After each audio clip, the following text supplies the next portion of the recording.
What are the important factors in autoimmune thyroiditis? Here we have a very important triangle, a fundamental triangle. We have a genetic predisposition. We can have a genetic predisposition.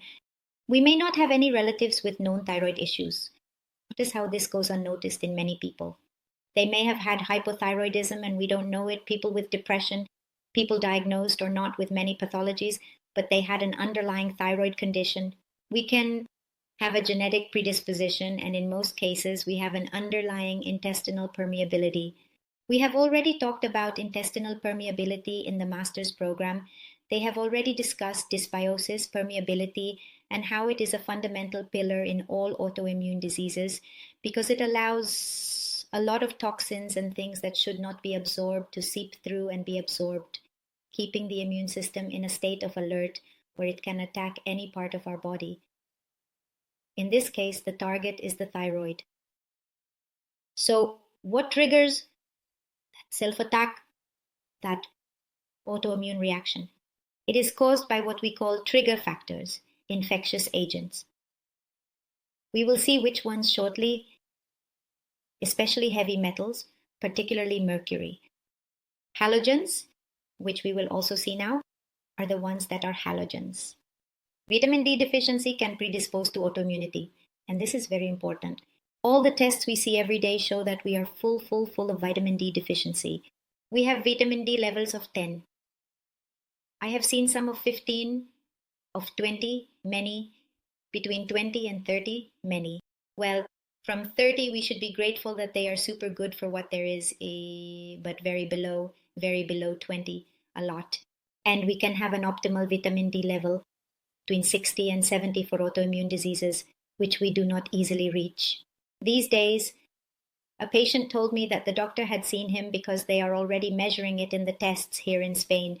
At least in the routine tests, they are measuring vitamin D.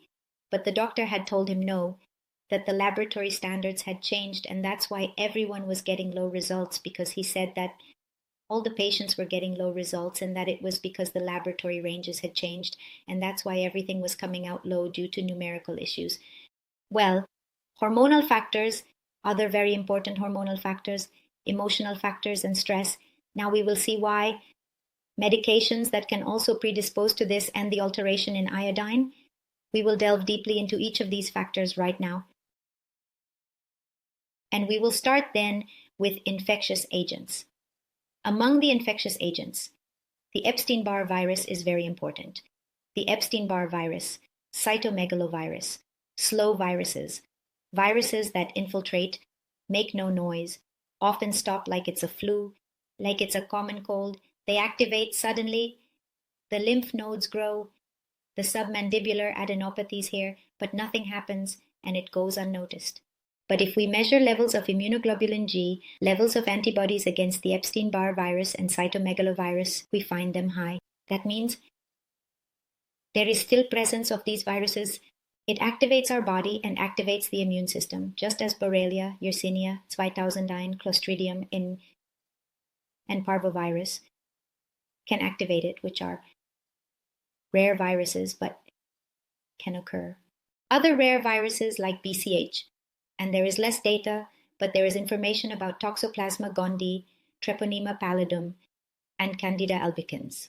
It is also not written here, but it has been observed that there can be cross-reactions with Helicobacter pylori. In other words, the immune system, in defending us against the Helicobacter pylori that is there, will become hyperactivated, being hypervigilant, and may at some point trigger an autoimmune response against the thyroid. What are we going to do when we find the presence of microorganisms there that may be activating or keeping that autoimmune response activated? Well, we have many options. In some cases, some patients come already treated with antibiotics because they have been found to have one. Those are the least common cases, but we have treatments and mechanisms also at an integrative level. Ozone therapy is working very well to address microorganisms, slow viruses, and in all of this, we have immunomodulatory treatments, mycotherapy as an immunomodulatory treatment that allows the immune system to be not in an inflammatory phase, but in a response phase, attentive to these infections that arise. Microimmunotherapy for viruses. We also have microimmunotherapy. We also have homeopathy. We have several tools to work with viruses, but treatment frequencies or bioresonances can also be very useful to work against these microorganisms, because it is important to keep the immune system calm so it doesn't have to be on alert against these very silent chronic infections that we have there, but which are activating it. Mercury and other toxins. Where does mercury come from? Vaccines contain heavy metals. Some had aluminum, others mercury. We have amalgams which are becoming less common, but there are still many people with a lot of mercury amalgams. It is important to take care when removing an amalgam and replacing it with another type of filling in the molars, because at the moment it is changed, mercury is often released, and then we end up worse off. In the Supplementation Masters program, we also have a chapter on heavy metals, and they have probably already talked to you a lot about this. They have also talked to you about fish, about large fish, and how large fish like salmon store mercury, and others like it that store a lot of mercury. Some studies suggest that chronic exposure to mercury reduces levels of thyroid hormones, has a direct relationship between mercury and anti-thyroglobulin antibodies also been observed. Not so much. In some studies that we mention here are the references. They do not find a relationship with anti-TPO, with anti-peroxidase antibodies, but yes, with anti-thyroglobulin. In other words, a relationship with autoimmunity has been found. There are environmental toxins, such as polychlorinated biphenyls, dioxins, phthalates, things that are in the environment and in the objects we touch and with which we are in contact, that can also be toxic and activate autoimmunity in us and in the thyroid gland. Notice that here we see the specific tiny mechanism of how mercury interferes with this whole mechanism of selenium binding to form. Remember that selenium. Now we will also see selenium in a smaller form, but one of the things selenium does, besides helping with that step from T to T, is also to cleanse us of free radicals, that is, of oxidation products that occur there. Remember that iodine had to bind to thyroglobulin, and to be able to bind, it had to be peroxidized. Thyroid peroxidase, of course, to peroxidize is like adding hydrogen peroxide. Oxygen radicals are released, free radicals are released in that reaction, and they have to be cleaned up.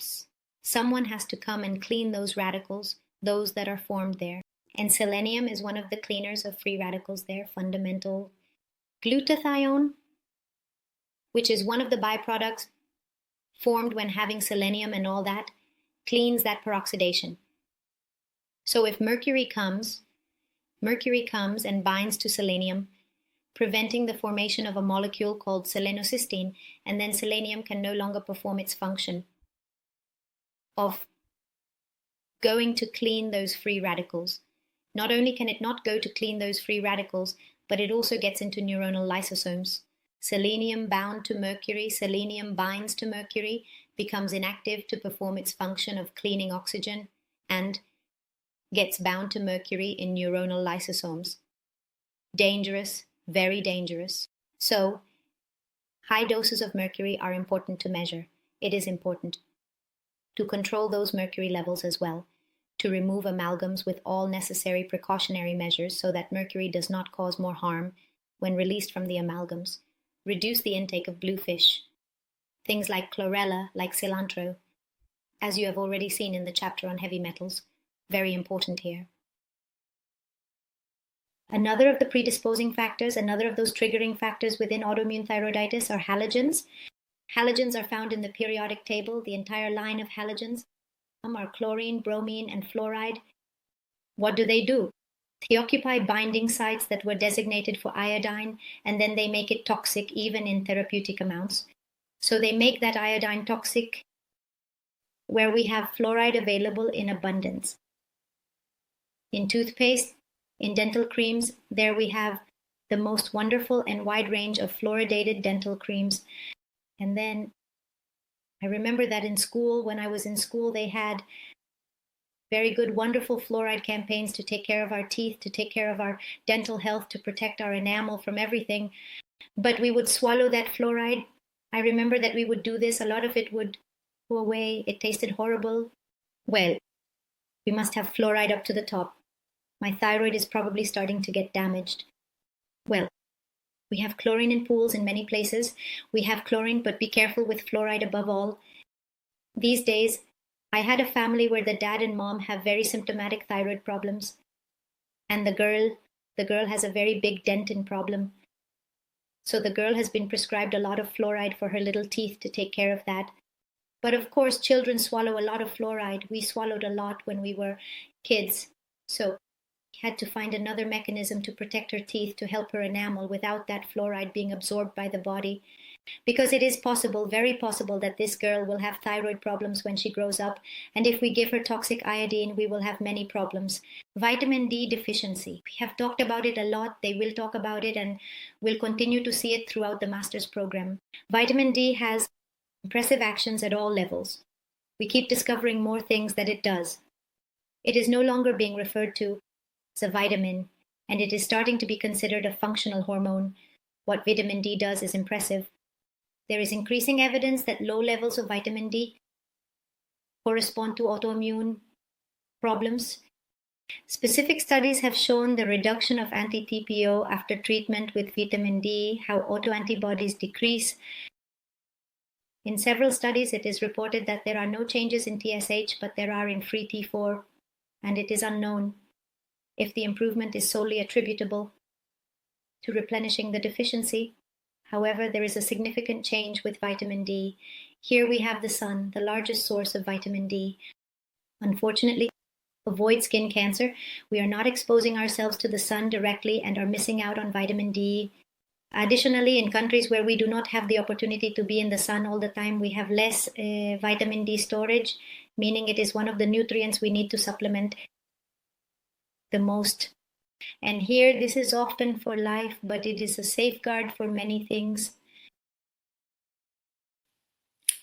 In vitamin D deficiency, here we are simply seeing how it interferes with those autoantibodies, just as a graph for you to see how genetic predisposition can combine with vitamin D deficiency to produce autoimmune diseases where there is tissue damage, where those autoantibodies can cause symptoms. Note that vitamin D is considered deficient in some laboratories as less than 20 nanograms, insufficient from 21 to 29, meaning they consider more than 30 sufficient, but values between 40 and 60, even 60 and 70 are highly recommended. Safe vitamin D values are higher, meaning safety up to 100,000. Even slightly higher values seem to be safe, so we won't exceed vitamin C for sure, because no matter how much we give, we don't reach those levels. We can administer it every day or every week or every month or every months. There are many various differences in vitamin D supplementation. There are people who use 50,000 units twice a week, once 5,000, an extra zero slipped in once every 2 weeks for maintenance. But there are many dosages that you have surely seen throughout the master's program.